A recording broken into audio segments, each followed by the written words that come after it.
Hey, it's Tyson back for another quick Saturday episode. Today we're going to zoom in on mastering personal productivity, organizing your life with Kanban boards.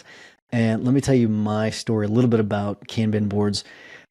I remember the first time I saw one, I was actually fascinated with it. We were at the hospital. It was our first child. Jackson was being born, and I remember he had actually already been born. It was the next day, and I was walking down the hallway in that daze that many new parents experience right after childbirth. Obviously, Amy had it way worse than I did, but I was just kind of in this daze, and I remember walking down the hallway and seeing this board on the wall, and they had all these different projects on it. I was like, what in the world is this? I was fascinated with it. And I thought, man, this is something that's really cool that I think would be very useful when it comes to handling cases. And so fast forward to what we're working on now in the firm. What we currently have, and I'll get into this a little bit more later, but what we currently have is we've got a system where all of our tasks for any case go onto Kanban boards. And what it does, it allows us to communicate about that specific task within that task. But it also allows us visually to see where that task is in the process. And I'll get into the different columns in just a second. But before I get into all that, what the details are of a Kanban board, I do want to talk to you a little bit about, for those of you that have not taken advantage of this and gotten their hands on it yet, we have a very unique roadmap called Maximum Lawyer and Minimum Time. It's something that Jim and I spent a lot of time working on. And typically, this is something that we only give to our guild members. But as a special treat for podcast listeners, we're giving you stage one for free. We give all three stages to guild members, but for you, for our listeners, as a reward for being our listeners, to show our appreciation, we're giving you stage one for free. All you have to do is text the words stage one to 314-501-9260. Do that and you'll receive it absolutely free. All right. So what is a Kanban board? In its simplest form, it's a board that's divided into columns that each represent a stage in your workflow. And this isn't, from start to finish workflow, but it represents a stage in the workflow. And you can use this in an app. You can use it on the wall. It can actually be a physical board that you use, that you put up on your wall. It can be put on a piece of paper. There's a lot of different varieties that you can use. But imagine a card, or the easiest way to probably visualize this for you, for those of you that don't know what it is, if you visualize a wall, it's divided into four. Let's divide it into four columns, and you take sticky notes. Right, so we'll call that's a card. But you take that sticky note and you put that on the board, and that sticky note represents a task. Okay, and you move that task along the board as that task progresses.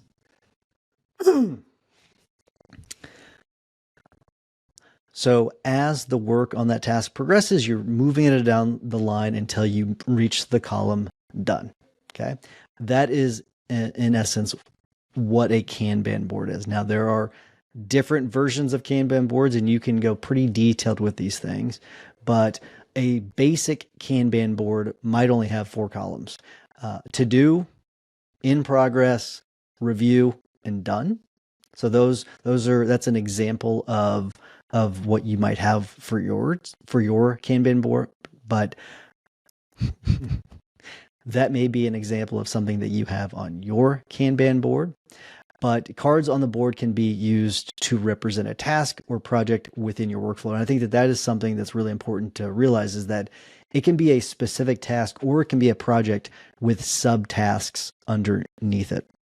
All right. So the reason why that differentiation is important is because I want to talk a little bit about what we do in our firm. So we have the columns, they're separated into open, doing, stuck, and done. Okay. And many of the tasks, they're task checklist with tasks within them. So, for example, maybe there is a task checklist item and it has to do with your intake. But under intake, as many of you know, there are several tasks underneath intake. It's not just, oh, you do the intake. You do the intake, but you got to send forms out, you got to collect information. So you do all those different things, and you maybe they're assigned to different people. So we have different task checklists that underneath you can actually put a variety of different tasks for different stages in the process. What is really cool about our tasks, our checklist, is that you can also communicate about those tasks inside of the actual task. Because the problem with much of the work that people do, much of the work that attorneys do, or really anybody for that matter, is you'll have your case management system and then you'll have a task, but you'll do the communicating about the task in, let's say, Slack. We use Click, but could be in Teams, whatever platform you use, or you do it via email, or you do it via phone. You're not communicating about that task inside the task, and so that information is lost, or people forget about it, or they don't know about it, and so they take an action on a task whenever the task is not actually complete yet, but they take an action to get that task completed, but whenever someone else has already done some work on that task. So it allows you to communicate about the work to be done without it getting lost somewhere else. All right, so I want to get into some other of the reasons why you should consider using Kanban boards. They're not for everybody, but I'll tell you they're a very effective way of getting tasks done. But it allows you to streamline very complicated workflows.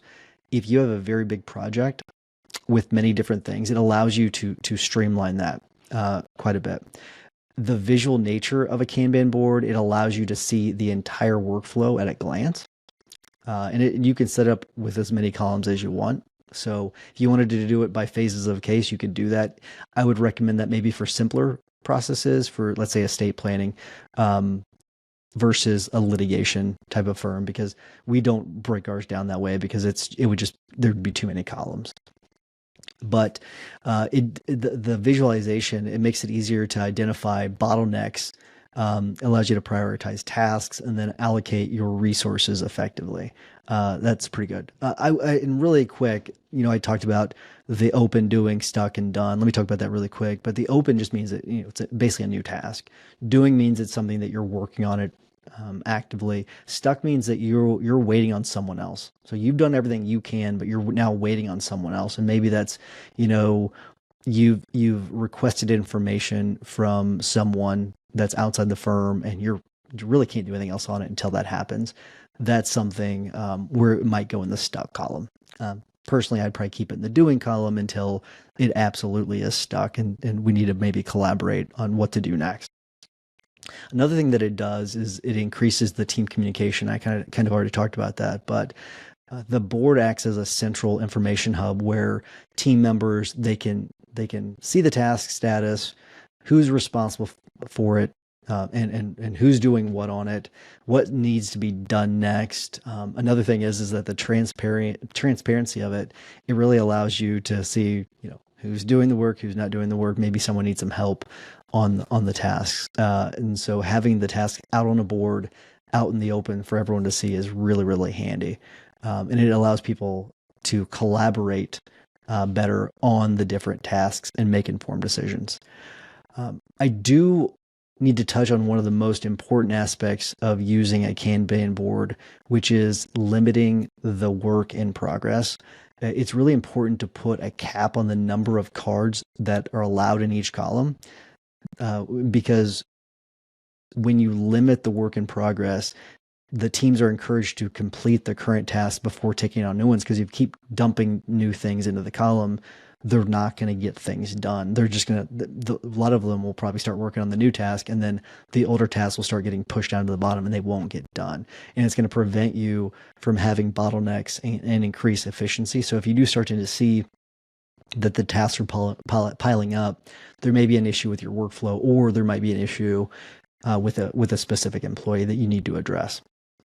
All right, so let's talk a little bit about some practical applications for Kanban boards. I did talk about how we handle our tasks, but you can definitely do it with case management, and it allows you to track each case from intake to resolution. We even have a Kanban board when it comes to our trials. Now this is one where it's got several columns, but we have it where it's separated for cases that need to be filed, cases that have been filed, cases that need to be set for trial, and then each month, and it has actually each month for the next 2 years with all of the different trials for each of those months. And it allows us to visually see for all of the different attorneys and all the different cases when those trials are coming up. It's pretty handy.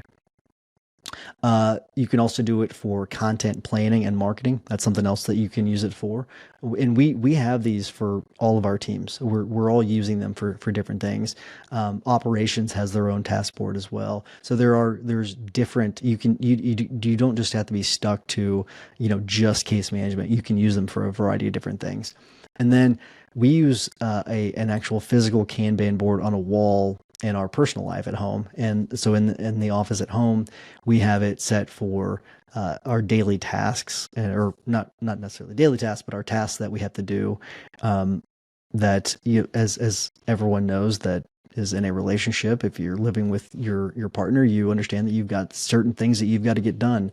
And especially if you have kids, there's certain things that have to get done. So task goes on the board and it's assigned to a certain person. We have it based on color. So different colored sticky notes for different people. So the kids have it as well. So they've got each have their own color.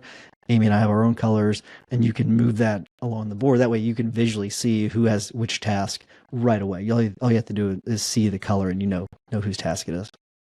So, all right, well, let's start to wrap things up. The usefulness of Kanban boards, it goes way beyond task management. I'm hoping that you realize that they are a great tool for the visualizing the information, communicating between your teams, and enhancing productivity, which is what you're really looking for.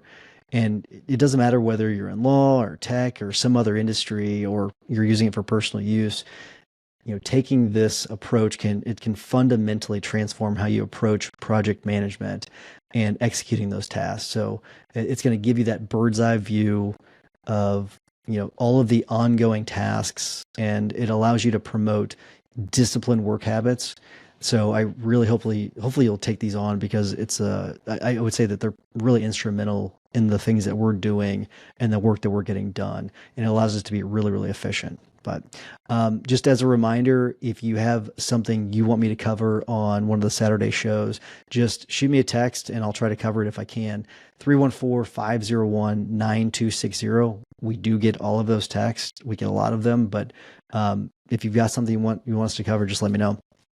And we've had a lot of great suggestions, and we'll continue to attack the list of growing suggestions as quickly as we can. But until next week, remember that consistent action is the blueprint that turns your goals into reality. Take care.